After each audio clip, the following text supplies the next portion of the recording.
Olá pessoal, que bom poder compartilhar mais uma vez, em mais uma manhã, compartilhar as Sagradas Escrituras com você. Eu sei que nós precisamos edificar a nossa família, edificar a nossa casa sobre a rocha que é o Senhor Jesus Cristo.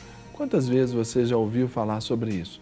E nós, quando construímos, nós precisamos de pedreiros, né? Os seus assistentes ali, os seus serventes. Mas para construir um lar, nós só precisamos de Deus e, claro, do nosso trabalho também. Então, há uma diferença, né? Até na etimologia da palavra aí, lar e casa. Casa é parede, cimento, tijolo, frio. Sem ter você lá dentro, aquilo ali é morto, não vale para nada. Mas o lar, que é essa casa que se torna uma proteção natural para nós, mas o lar é quando nós estamos ali dentro e vivemos a harmonia de estar ali em família. E eu quero te convidar a ver quais são os princípios para a gente construir, né, esse nosso lar. E está aqui em Mateus capítulo 7, versículo 24 ao 27, e a Bíblia diz assim: Todo aquele, pois, que ouve estas minhas palavras e as pratica, será comparado a um homem prudente que edificou a sua casa sobre a rocha. E caiu a chuva, transbordaram os rios, sopraram os ventos e deram com ímpeto contra aquela casa, que não caiu, porque fora edificada sobre a rocha. E todo aquele que ouve estas minhas palavras e não as pratica, será comparado a um homem insensato que edificou a sua casa sobre a areia.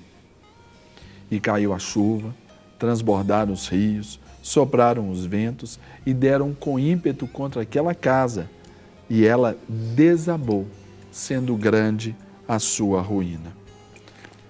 Aqui, os mesmos fenômenos naturais que deram contra uma foram contra a outra. Quando a Carol abre o programa dizendo assim, olha, tem dia que a gente tem vontade de chorar, tem vontade de ficar quietinho, né, Carol?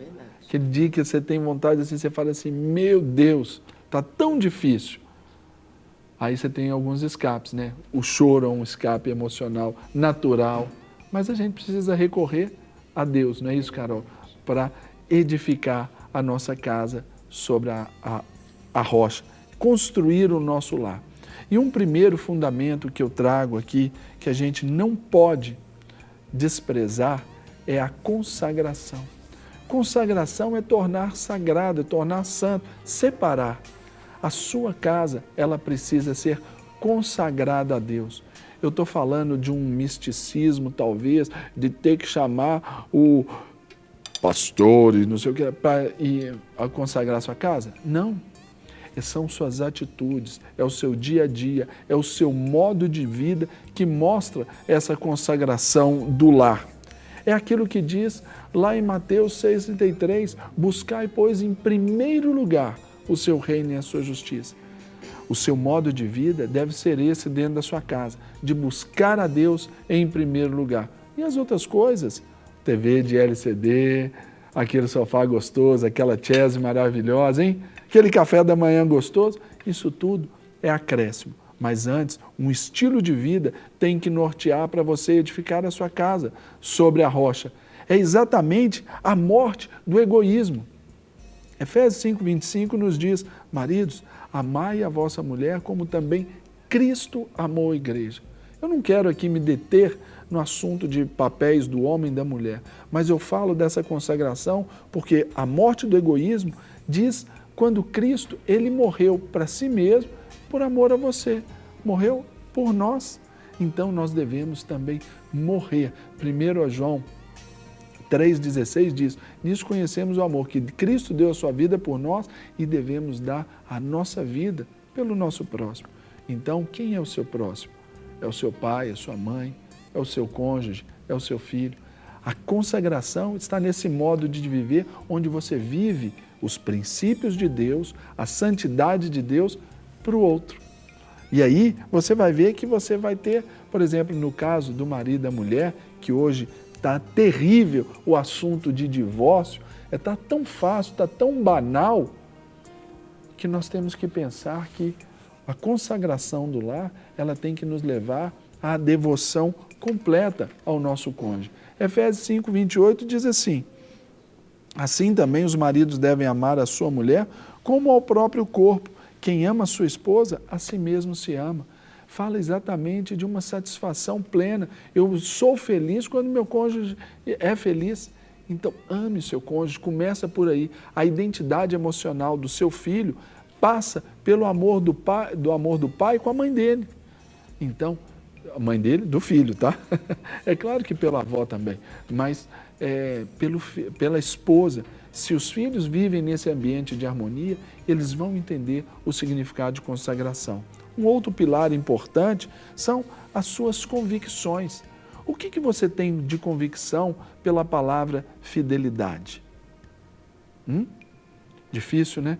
Nos dias de hoje, a gente abre o nosso computador, tanta cena ali ruim que nos fazem, mexem com o nosso imaginário, mas nós precisamos, assim, ainda assim, viver a fidelidade do pacto nupcial, da aliança que nós tivemos. Talvez você não se casou na igreja, mas pelo fato de ter se casado no civil, você tem uma aliança com essa pessoa. Então, observe o seu voto de fidelidade. Você vive para essa pessoa. Pastor, mas minha mulher não faz isso, meu marido deixou de fazer aquilo outro. Não importa. Precisamos construir os acertos juntos. Estamos falando de uma construção. Não adianta só um querer fazer. Então, se você está tendo dificuldades, procure ajuda, procure pessoas que vão ajudar nessas convicções da fidelidade. Uma convicção importante que nós temos que ter para ter um lar bem construído, bem forte, é o quê? O perdão. Você já imaginou que nós somos feridos o tempo todo? Uma palavrinha, uma brincadeira, um sorrisinho fora do horário, um silêncio que nos fere? Nós precisamos, então, assim, viver o perdão, a regra do perdão. Outra convicção importante, o padrão de linguagem dentro da nossa casa, o nosso linguajar. Será que na nossa casa está sendo assim permitido palavrões? Será que na hora de uma discussão eu lanço mão dos palavrões para poder atacar o meu cônjuge, atacar o meu irmão, atacar o meu pai, minha mãe? Isso é a mais completa derrota para cada um de nós, quando nós lançamos mão do palavrão para ganhar uma discussão. Cuidado com o linguajar obsceno, com as palavras, as brincadeiras jocosas. Nós precisamos estabelecer um alto padrão moral, inclusive até na forma como devemos nos vestir. O irmão, ele tem que ser ensinado a respeitar a irmã. A irmã, mesmo em casa, ela está de vestido, ela tem que ser treinada a sentar com a perninha fechada. Tem que sentar com roupas que cobrem a sua intimidade. Então são essas convicções que nós não podemos abrir mão. Mas o tempo, a correria, esse mundo aí fora, esse sistema aí fora, está nos ensinando a abrir mão. Nós não podemos fazer isso. Terceiro fundamento é o compromisso. Talvez você não fez aqueles votos formais. Prometo te amar na saúde ou na doença, na riqueza ou na pobreza. Talvez você não fez. Mas talvez você possa se lembrar das suas juras de amor. Quando você fez aí para o seu cônjuge, naquela pracinha, naquele cinema, enfim, não importa. Cumpra os votos que você fez de amar e de honrar o seu cônjuge. Porque isso, diante de Deus, como no primeiro princípio da consagração, é isso. Deus, ele não se agrada de quem faz voto, faz compromisso e não cumpre. Nós precisamos de cumprir os compromissos que nós fazemos. E um detalhe, eu aprendi quando eu estava no seminário uma palavra muito importante. Carol, eu me lembro lá no seminário, eu aprendi assim: morra, mas cumpra a sua palavra. Quando nós temos essa aliança aqui no nosso dedo anular da mão esquerda, isso é para fazer conhecido das outras pessoas que você tem uma aliança. Mas é para você lembrar que você também fez juras, você fez votos para essa pessoa, e você precisa cumprir. E um quarto pilar nessa consagração, para a gente fechar essa devocional, é o da comunicação. Cuidado com as palavras que você usa, cuidado com a forma como você vai abordar. Não consinta que o nervosismo, a gritaria se estabeleça na sua casa. Se alguém falou num tom mais alto, tente você falar num tom mais baixo, não para irritar, mas para manter ali um padrão. Discuta sem discutir, discuta sem agredir, discuta sem ficar com raiva. Pensa, você não tem que tomar decisão nenhuma. As discussões com os palavrões, com as brigas, com as divergências todas, vêm na hora que a gente está de cabeça quente, coração frio. Eu digo que a gente precisa tomar as decisões, ir para uma discussão com o nosso cônjuge de cabeça fria e coração quente. E coração quente vem pelo modo como nós nos relacionamos entre nós e principalmente o modo como nós nos relacionamos com Deus. É falar, talvez na mesa do café da manhã, na hora do almoço, na hora do jantar, é hora de você falar sobre o que o seu cônjuge gosta. Fale sobre isso. Deixe ele te perguntar sobre o que você gosta, o que sua esposa gosta, o que seu marido gosta, o que seus filhos gostam, o que seus filhos estão fazendo. Comece a ativar essas linhas de comunicação dentro de casa. Respeitem as pequenas dores do outro. O filho caiu na escola, machucou, dê atenção. Claro que você não precisa fazer disso de um cavalo de batalha, mas dê atenção às dores dos seus filhos, aos sentimentos dos seus filhos. Seu filho reclamou alguma coisa da escola, alguma coisa de um amigo, dê atenção. Ele quer te mostrar algo que ele fez para você, fez um trabalho artesanal, dê ibope, coloque isso, leve o desenho para o seu trabalho, coloque lá enfeitando a sua mesa. Valorize um ao outro através dessa comunicação. E nós comunicamos o outro com o outro através dessas atitudes. Então, construa a sua casa nesta rocha que é Jesus, obedecendo esses 4 pilares: consagração, compromisso, comunicação e convicção. Eu tenho certeza que Deus vai te honrar muito e sua casa, a partir de hoje, será um lugar de paz. Amém? Que Deus te abençoe. Amém. Glória a Deus. Palavra abençoada. Vem do coração de Deus para os nossos corações. E eu vejo como Deus é tão lindo. Ele cuida de todos os detalhes da nossa vida, né, Serginho? Ele cuida da nossa alma, Ele cuida do nosso externo, Ele cuida da nossa aparência. Ele quer nos preservar nos nossos relacionamentos interpessoais. Ele quer nos preservar de nós mesmos, muitas vezes. Então, quando Ele fala das posturas, das condutas da mulher, as condutas que nós devemos preservar, é um cuidado de Deus com as nossas vidas. Que você venha sentir cuidado, que você venha se sentir cuidada com essa palavra do Senhor. Deus sabe das suas lutas, das suas dificuldades e traz uma palavra para os nossos corações para que a gente seja renovado e fortalecido nele, em nome de Jesus. Pai, nós colocamos as nossas vidas diante do Senhor e te apresentamos as nossas necessidades.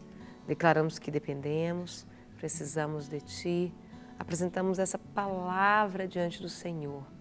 Deus, traga sensibilidade no nosso coração, de enxergar o outro, de nos colocar no lugar do outro, de sentir e perceber o outro.